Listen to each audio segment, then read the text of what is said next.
Okay. Sorry, thank you. No problem. Councilman Daniel Chiarello, Despite reports to the contrary, I'm here. Chairwoman Kimberly Knoll, Here. Vice Chair Neil Sauerwein, Here. Christine Dunbar, Here. Ted Gall, Here. Christine Rogers, Here. Linda Tower, Barbara Kozlaka, Here. Landon Teneri, Here. Robert Otto, Here. John Groff. Here. Thank you. Thank you. Please join me in the salute to the flag. Pledge allegiance to the flag of the United States of America and to the republic for which it stands, one nation, under God, indivisible, with liberty and justice for all. All right. We originally did have some minutes, but they got lost in the back and forth in email.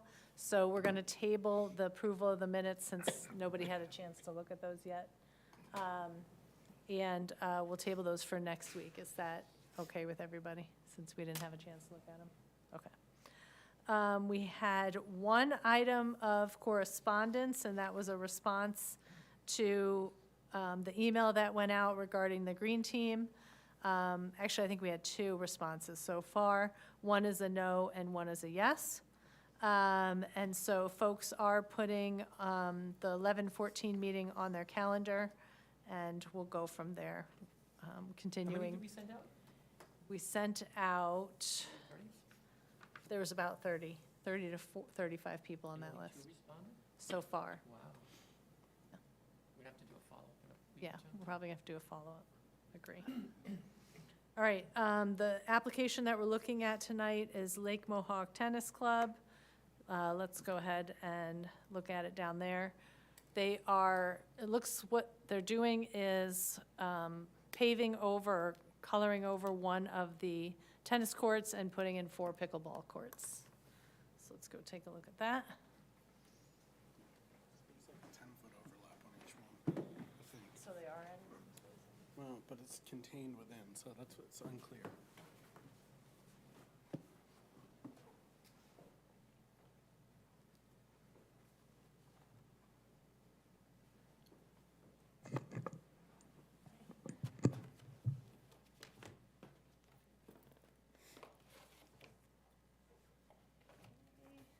So, application, look at that. You want the map? Well, yeah, that's,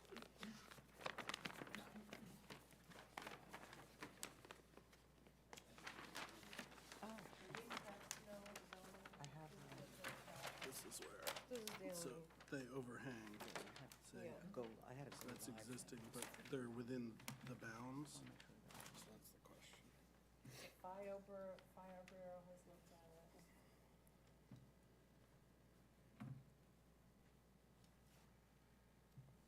So that's why they're saying it needs to go through the process, because of this over extra space.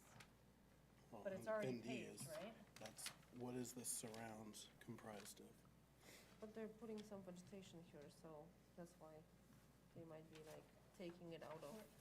But this is Portion of existing, Existing pavilion area removed and, revegetated. oh, they're removing impervious coverage, and they're adding here? No.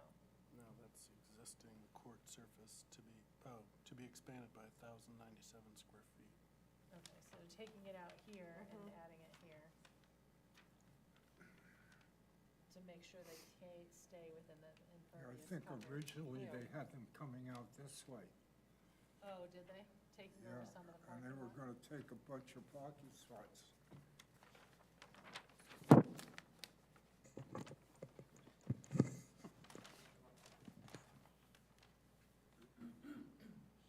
They're still taking parking spots. They are taking parking spots? Is it this side? I think I saw they're not. Yeah, I don't No, think they they're are. not. It can't just be for new striping, that's, No. No, there's existing. They're- Surface to be expanded by 1,097 right, so they are square feet. increasing impervious Yeah. coverage. But then But they're there's Yeah, but they're revegetated. taking, Well, They're- so taking after all, some they're away like and adding they're like adding 30-something square feet. They're removing 1,105 square feet and adding 1,197. so it's, 197. 197, sorry, so it's a decrease of, 8 square feet. Wow. So it looks like this, the impervious coverage remains the same. Yeah. It's a shame, how much did it cost to do all this stuff? Thousands of dollars to. Church Lane? Pickleball's high demand, I guess. No, just to make Oh, them. No, it's on this side, Yes, Where you can This simply one. restripe or. No, it's toward not. the, like, toward the what's parking lot, point of having this to side. pay Yeah. engineers? Yeah, so the You last have to- cord on you here. have to pay the engineers to show Yep. up, planning board. So It's gonna cost them thousands of I guess dollars they're just moving the fence. for everybody to say, sure. Right, it's not something that's, I don't think we I have have any no comments. comments for, yeah, it's not like, Yeah, It's that area. There's right something there. wrong with They're it. taking Yeah. out there's the- something wrong with the process. And they're And put in adding. vegetation. Yeah, it does so- look Which we used to. Yep. I just did that before. All right. I think we don't have any comments. Does everybody agree, or? Agree. Okay. Okay. That was easy. Thank you, Michelle, for running and getting that. You're welcome. It actually was helpful to see it. Good. Oh. Sorry. Thanks. I thought that was cool.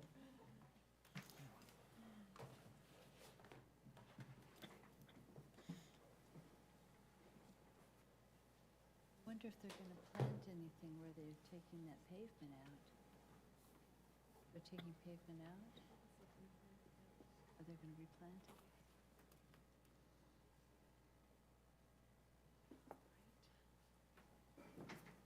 All right. No public comment, because no one is here from the public. Moving on to reports. Christine, you want to go first from the planning board? At the planning board, we spent all of our time on an application that we have already made a comment on by the Sparta Pharmacy area. But we did have announced by our attorney and myself that everybody should attend on the 6th of November for our open space and recreation plan debut and public comment. And they seem excited to do so. So it'll be during the planning board meeting. Yeah, Great. yeah. So that's about it. Okay. Dan, you want to go next? Or? I think the most pertinent or interesting thing is the council introduced a set of 3 ordinances to allow for cannabis businesses to open in Sparta. There are 6 types of licenses, and I'm going to get them wrong, but there's retail and wholesale and distribution and packaging and cultivation, and I probably got a couple wrong, but there are different types of businesses along the supply chain. And so those were introduced on Tuesday's meeting. The ordinances were, there were parts of it that were incomplete because we were waiting for feedback on some things, but the incomplete parts were really just about the zones that we would permit these uses in. And the council was kind of stuck between, this process was kind of stuck between the council and the planning board insofar as the council had passed an ordinance 3-ish, 4-ish years ago that declared there were no cannabis businesses permitted of any kind anywhere in Sparta. And so when we wanted to start to float the idea of introducing cannabis, and I should say at the time that an ordinance was passed because the state regulations had not yet come out, and Sparta didn't want to get locked into anything that before we knew what the state regs were going to be. And so it was safer to just say nothing at this time, we'll revisit it later when we knew what the state regulations were going to be. The state regulations came out, now we can go in eyes wide open. But the ordinance or the planning board's day job is to talk about what gets built where. That's really what the planning board does. And we wanted the planning board to start to consider that, but however, the planning board was stuck because there was this ordinance that says you can't do any cannabis anywhere. And so they couldn't even bring up the conversation. So we're in this catch-22. We're waiting for them, they're waiting for us. And so we introduced these set of ordinances to sort of break that cycle. And so they're introduced and almost purposefully to get some input from the planning board on some thoughts. I mean, ultimately, the council as the ultimate land use authority, but as I said, the planning board's day job is this, and we wanted to involve them from the process in the beginning and very closely. So when an ordinance is introduced, the next step is to do not a compliance review, but not a conformity review, a consistency review with the master plan, and one of those C words. And that would afford us some opportunities to bring this in front of the planning board and solicit input. So I believe that might be at the same November 6th meeting. I'm not certain, but there's a time limit. It has to happen fairly quickly. I think within 25 days, I've heard 35 days. I'm not really sure what the law is, but once an ordinance is introduced, the planning board has, the clock starts, and the planning board has to do this compliance review, consistency review within a certain period of time. So I believe that that conversation might happen on the same meeting, November 6th. I could be wrong, though. I know that there is another meeting we have built into our schedule so that we're a little bit backlogged. I did talk to Ron about that, and there might be some Yeah, juggling of so the. Either the 6th or maybe the 20th November. Well, is I our think the first next meeting is going to be canceled because it's the same week as the League of Municipalities Conference. I so- think we've agreed to go ahead and meet as a planning board to get at least 5 of us there so we can move these applications through. Ron did mention that might happen. I don't think it's I been think he set has yet. his 5. Okay, that's good. So in any case, that's in the works, and there was a public session about it, the first council meeting in September, where we solicited open feedback from the public. Hey, we're kicking this idea around, and we wanted to get public input. It was on the agenda.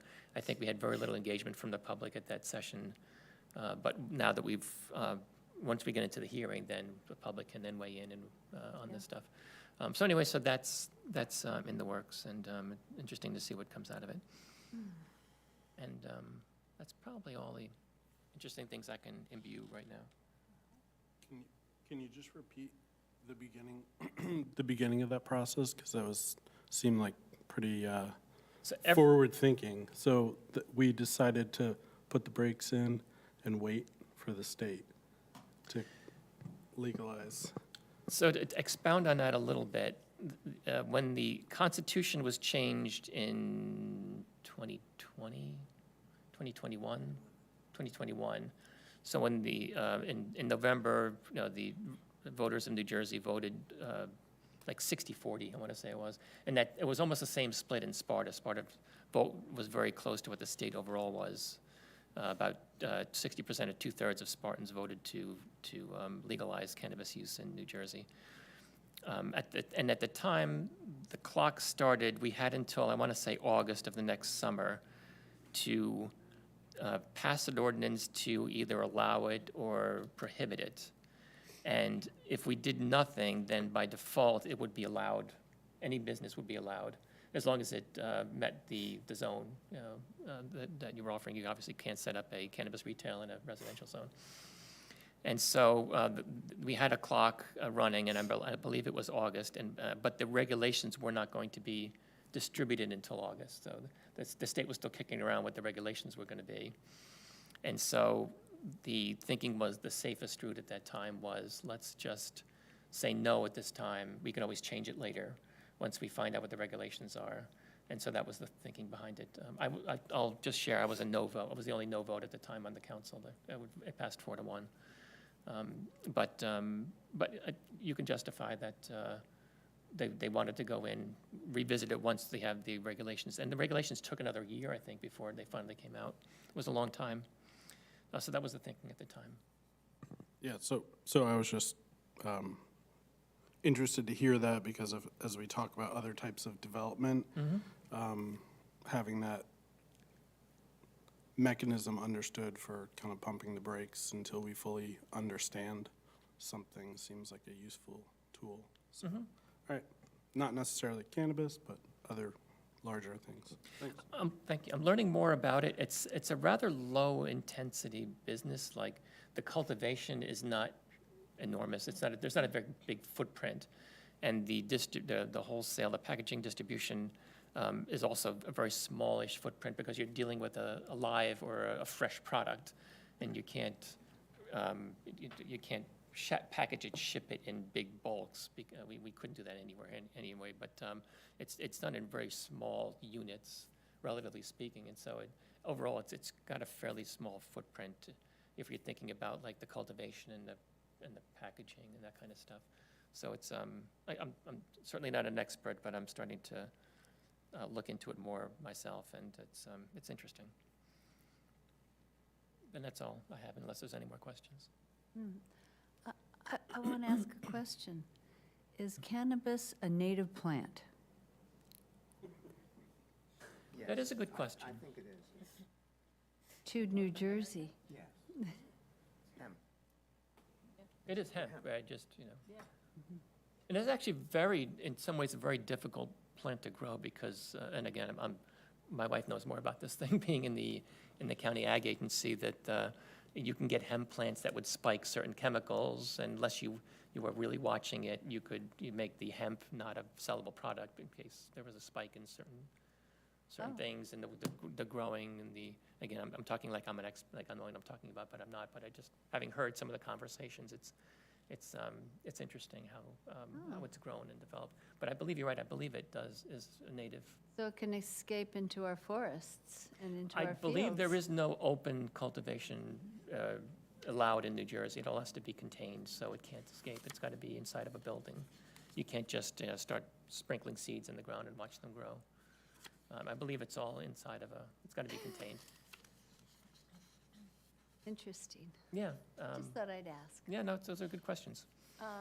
Do the regulations or our ordinances address growing it for something other than human consumption, like to actually make other hemp products? Hemp or cannabis? Oh, so. This isn't- is for cannabis, right? You can grow hemp, and hemp is permitted. Same plant, But there are though. regulations for that, too. I believe there are, yes, yeah. And so for our ordinances agricultural. are only addressing Just the the cannabis, right? Gotcha. Retail sales, retail distribution, packaging, Okay. whatever, yeah.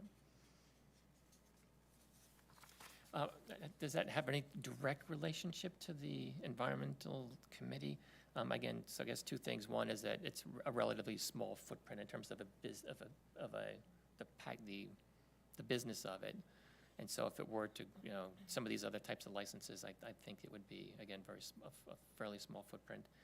And secondly, I think, Chris, it was an interesting question that, could it escape? And I think the answer is no. Okay, that's all I got.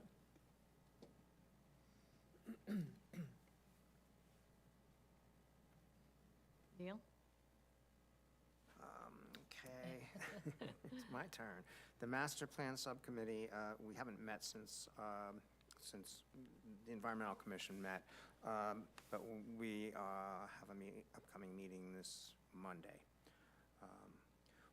We've been working on getting the word out about the Master Plan Community Survey, which I'll mention again, and hope everyone has filled it out and is promoting it. We had an informational table at the farmer's market this Saturday. Ron Day and I staffed it. He's not available we hope to do it again, and if anybody wants to volunteer for this Saturday, let me know, because Ron's not available. What Saturday? This coming Saturday. What's the event? The farmer's market. Oh, the farmer's market, sorry, you mentioned that. We'd like to try to do that again before the survey closes. So we spent the whole day harassing people about, harassing all the walkers by about filling out the survey. And there wasn't much traffic there because there was the county garlic and honey festival was going on. When does the survey close? November 15th, I believe.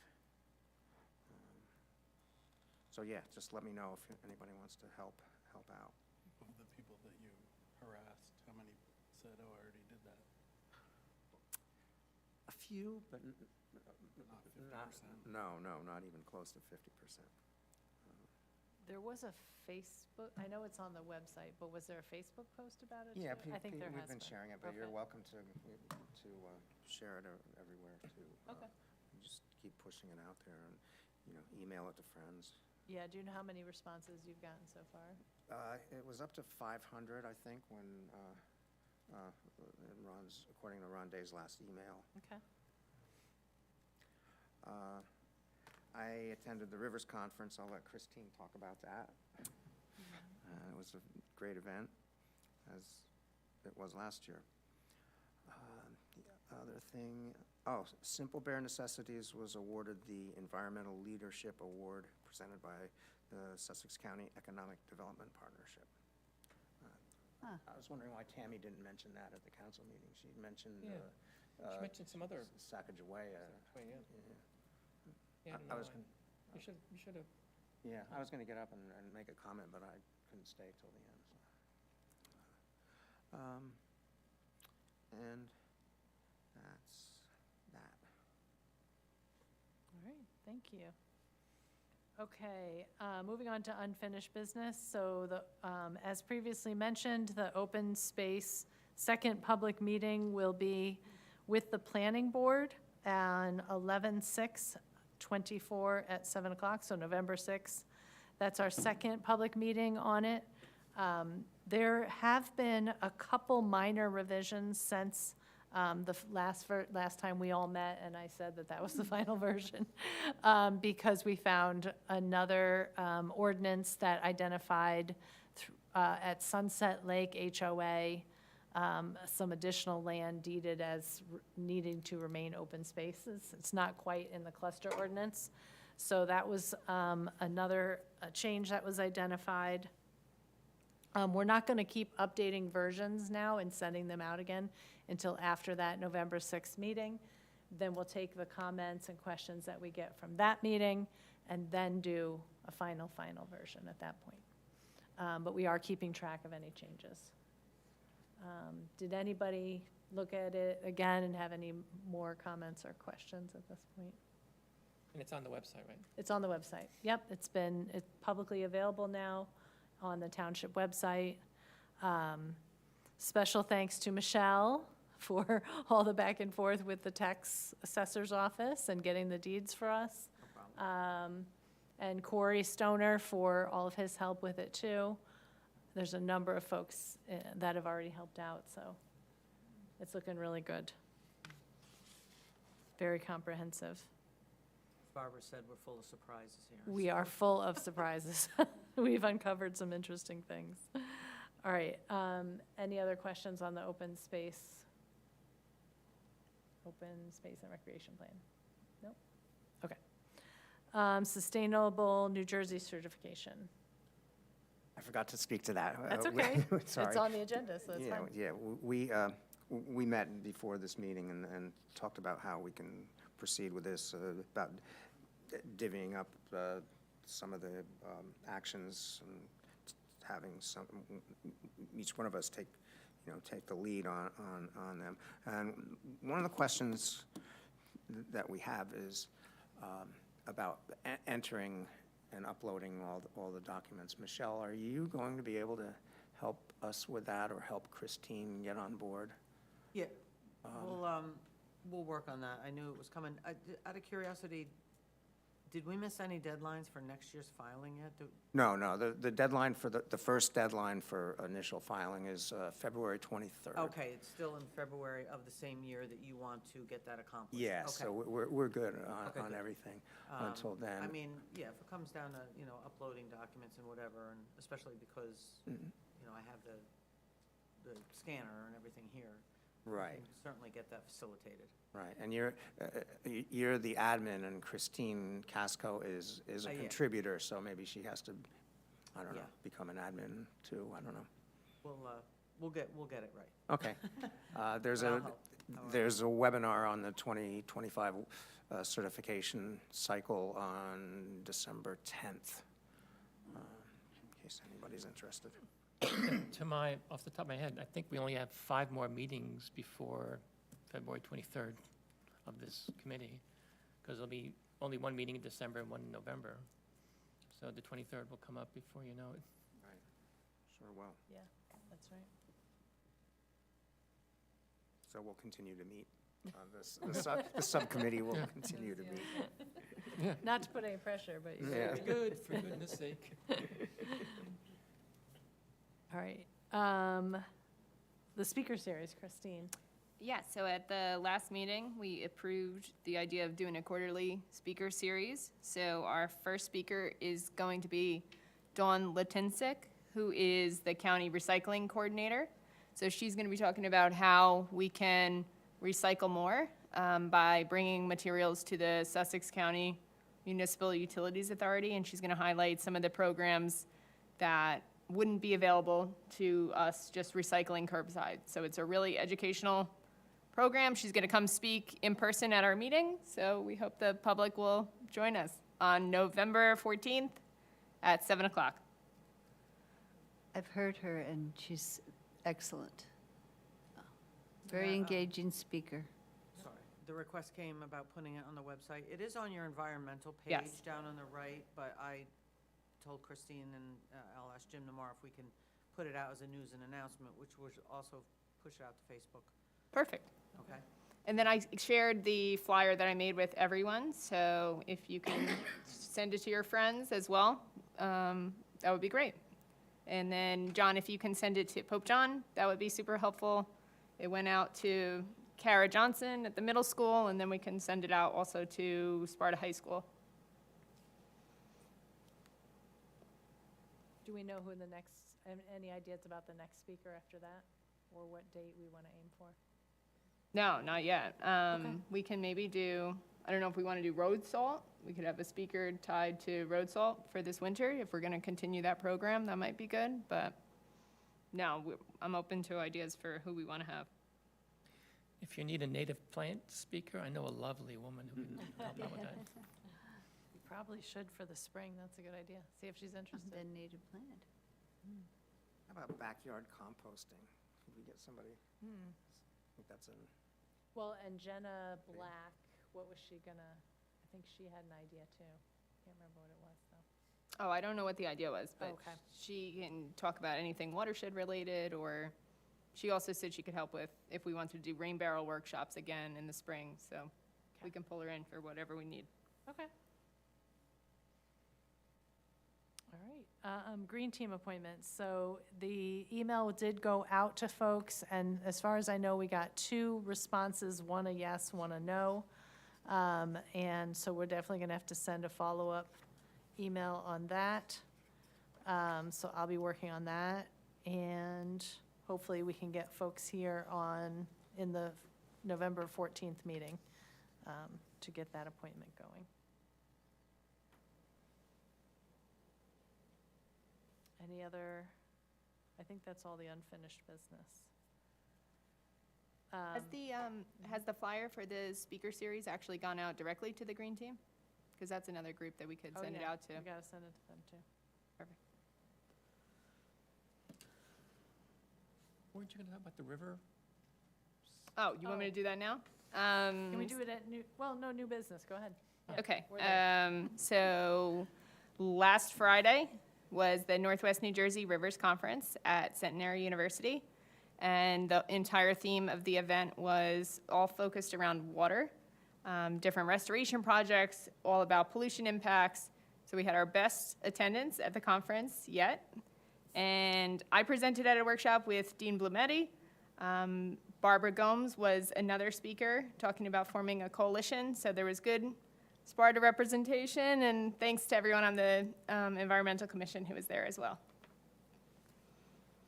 Christine, are the slide decks available from the presentations? They didn't record them, did they? Well, Yes. they attempted to record them, but there were issues with recording, so I don't think we're going to have the recordings, but I can find out if maybe just the slide decks can get posted on the website so everyone can see them. Great.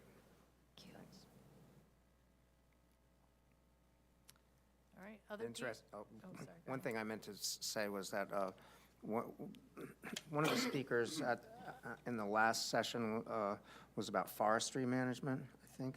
I can't remember his name. He was from the Highlands Coalition, or Highlands Council. And I had asked him a question about how, what his opinion of the forest management program, plan is on Sparta Mountain. And he said that it wasn't good for water management.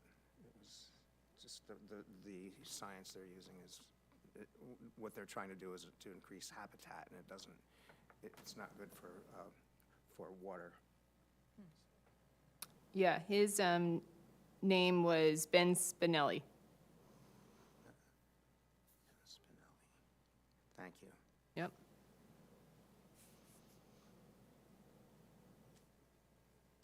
All right. Other new business item is, most folks should have in front of them the list of the 2025 meetings. They're the second and fourth Thursday of every month, just like we always do as per our ordinance. Except that in November and December, we only have one meeting due to the holidays. So Thanksgiving holiday would be basically that Thursday in November, the fourth Thursday in November. So assuming we're not going to meet on Thanksgiving evening, and Christmas Day is very close to the fourth one, in December.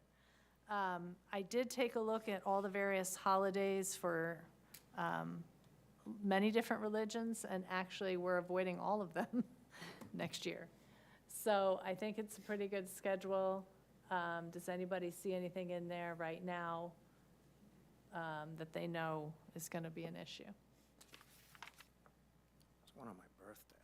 On your birthday? Well, we'll have to have a cake then.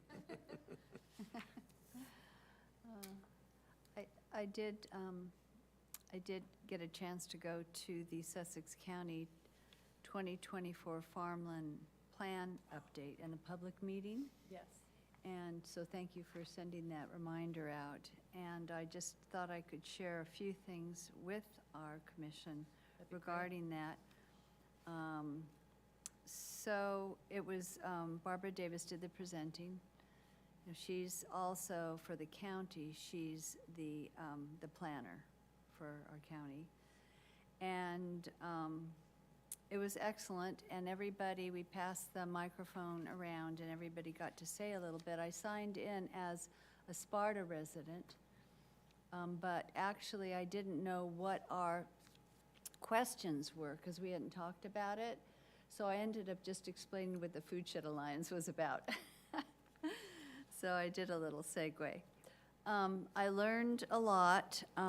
We don't have a lot of preserved farmland in Sparta. We only have 218 acres. In order to be preserved farmland, you have to farm the land, you know, and have a product.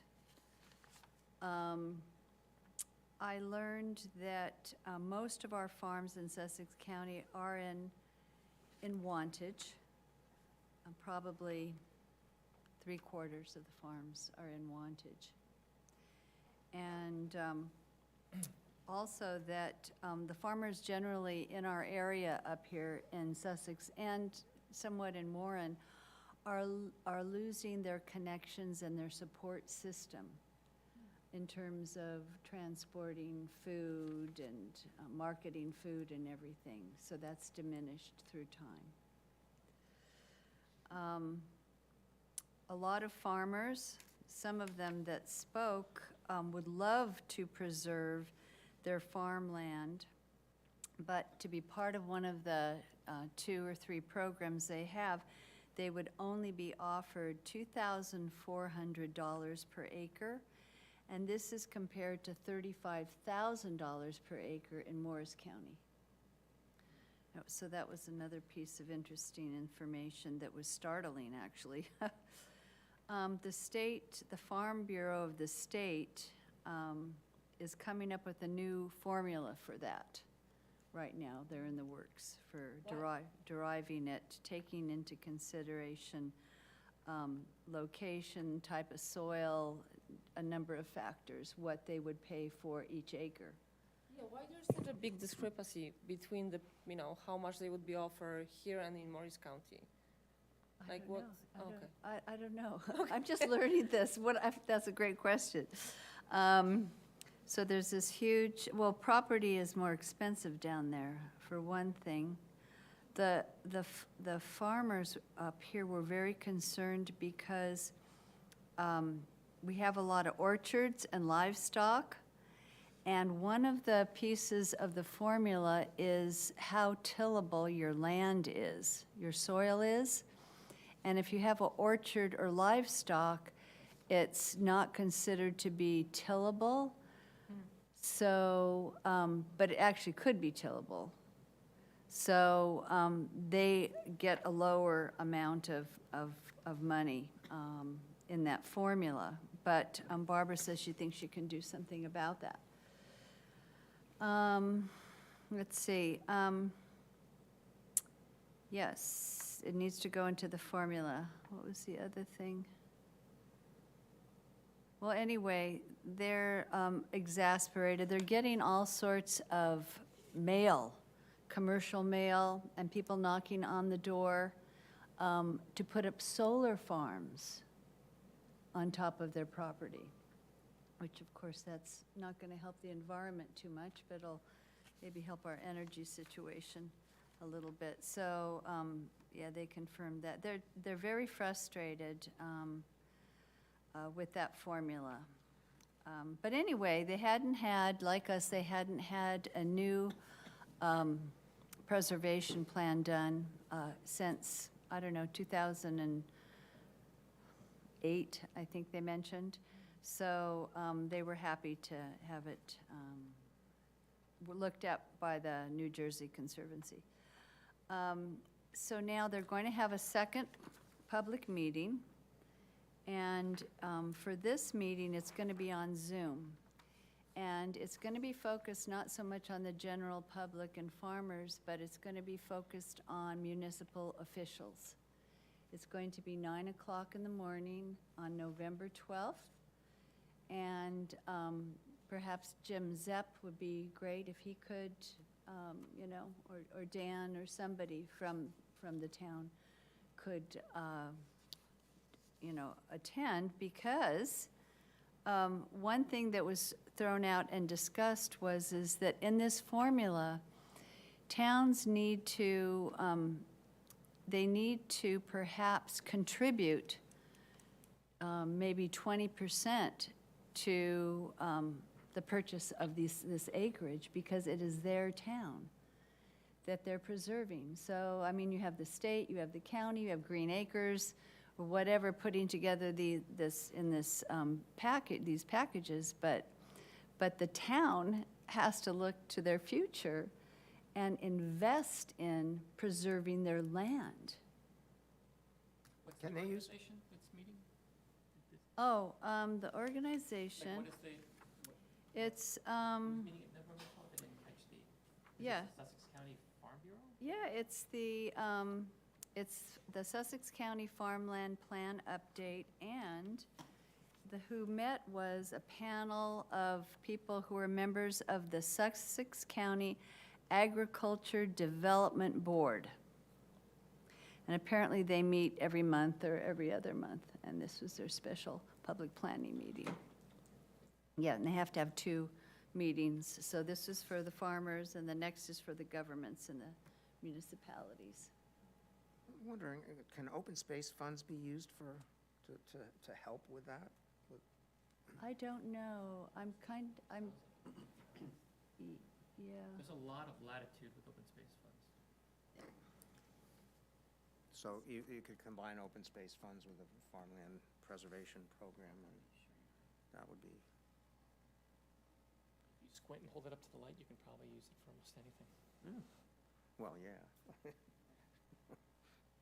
Yeah, but anybody can attend the meeting, but it's focused mainly on the officials and the municipalities.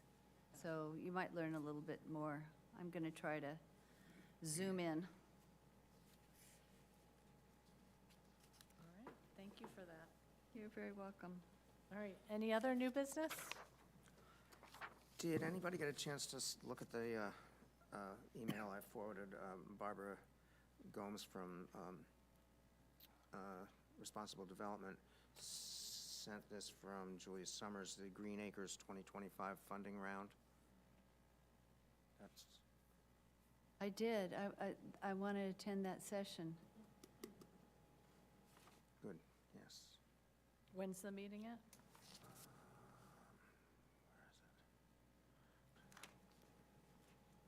I have to look at my phone. I think there are a few meetings in December. They're in December, I believe so. They're set up for, Let's see. but it's in the email. October 30th Oh, October 3rd. is one, November 25th, and December 18th. Green Acres.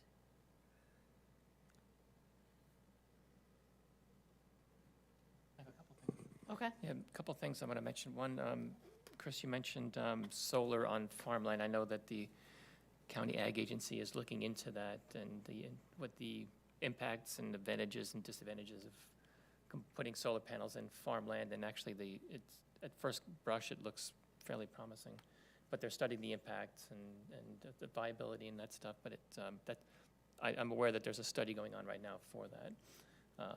I don't have any conclusions at this point. I just know that they're looking into it now. It's interesting that you mentioned that because it was timely. Yeah, that will be interesting.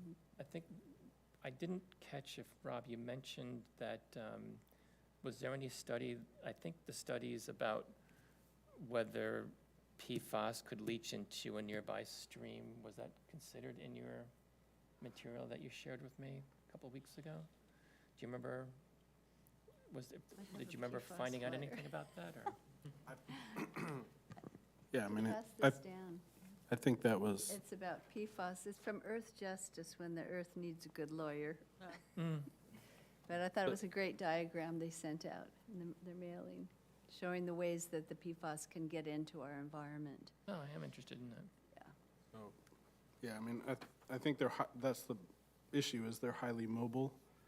They don't volatilize, and they persist because forever chemicals, so leaching into or traveling into a stream from normal weathering or intense activity over a surface is kind of a no-brainer that it's going to happen. So we should expect that additional new input as well as future cleanup. So I think we were talking about in 2 or 3 years, Freedom Field?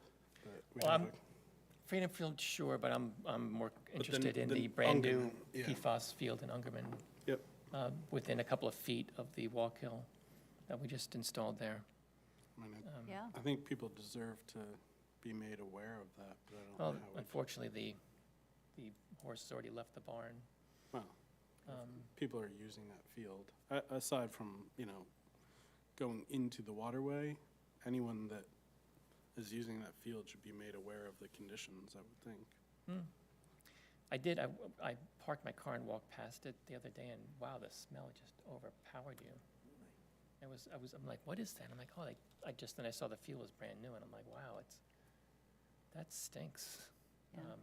And I guess after most of the PFAS off-gassed for a while, and it's not gonna all go away, but the smell was very powerful. The last thing I thought I'd mention real quick, I should have mentioned it to council. We're starting to look at it again. If you took the Wayback Machine in 2023, early in the year, late in 2022, the council passed a resolution to allow hunting on township-owned property. It was the last meeting of the year in 2022. Early in 2023, the new council rescinded that ordinance, and so it reverted back to no hunting is permitted on township-owned property. However, we're starting to look at the issue again, and the issue that I'm referring to is deer control. And because the argument is made that hunting will control deer. So we're trying to, at the time, and we didn't pick up on it, but we were going to look into what the state offers, because the state DEP does offer, I think they're free to us, a customized deer management control program. And so we're starting to, dust that off again and take a look at it.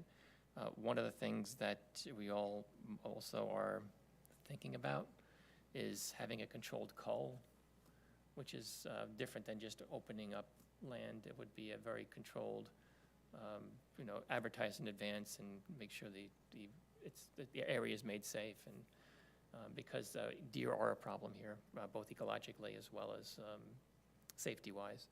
And I know they're bigger than a mouse, and getting rid of mice seems easy, but unfortunately, we have too many deer, and they're a problem on the environment and on safety. So we have to think of some ways to do that, and I think we're starting to kick that can again, or start to jiggle that can again is probably more appropriate. I think the Federal Wildlife Management Organization can also help. My understanding is they do provide wildlife extermination if it's under certain circumstances. I don't know what the circumstances are. Okay, that's good to know.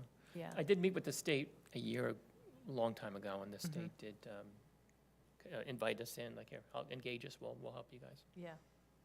I think moving forward with a customized deer management plan and see what it looks like would be very valuable, because I I think so, agree, too. we have way too many deer, and they're eating all the native plants Absolutely.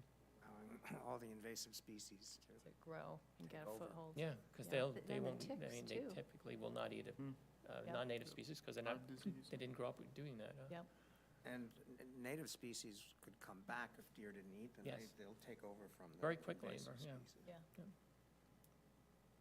Maybe lastly, I'll mention, I think Saturday is Ochi Day, so for all of our Greek friends in Sparta, Greece, happy Ochi Day on Saturday. Nice. All right, anything else for the good of the environment or Sparta residents? Dan, did you get a chance to look at that tax rebate On the vehicles? program? Yeah, on EVs? green projects. I had sent you. I didn't, I forwarded it to the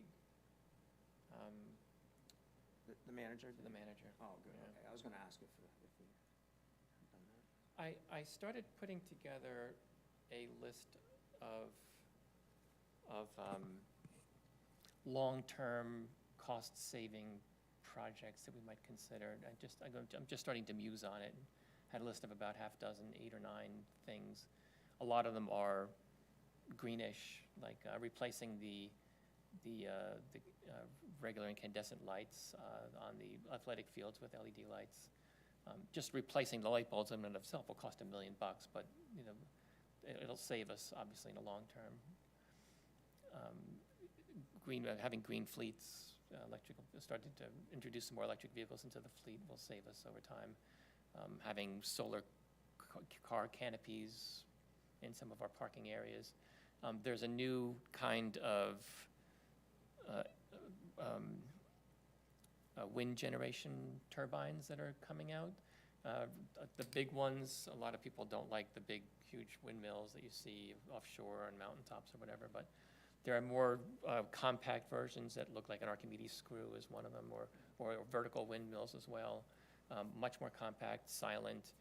You can put them on the hill in the back or in your house somewhere, on your yard somewhere. Some of them are very interesting. Could be potential places by the DPW to install these compact things that generate a lot of power. Anyway, a lot of the programs that we were thinking about are environmentally friendly. And part of that is so that fits in line with what we were talking about. So I did look at it, yeah. Thanks. Great. Thanks for sending it. Kim, I just had one thing I meant to bring up in the reports, but the Trails Committee has their first meeting on the 7th of November, which is a subcommittee of the Recreation Committee, and looking forward to give a report about that. And then I wasn't sure if it's appropriate, but should I give zoning board reports while we're here, or it's up to you guys? I mean, we're a subcommittee to the planning board. That's Which makes why, sense why you would, get the Yeah. planning board ones. I don't know. Or do, The nature of zoning is really local, mostly like to a specific lot. I don't know. I mean, if you think of something that's, If there's relevant anything to that this comes up committee? that's, yeah, pertinent to this Yeah. commission, I would bring it up then. Okay, yeah, sure. But we definitely want to hear about the Trails Committee. certainly. Yeah. I look forward to giving a The report trails about done. that. All right, anything else? Do I have a motion to adjourn? Oh, we're having so much fun, I don't know. But I'll motion. Okay, second? Do I have a second? I'll second. All right, Neil, all in favor? Aye. Thank you, everybody. You might have another applicant.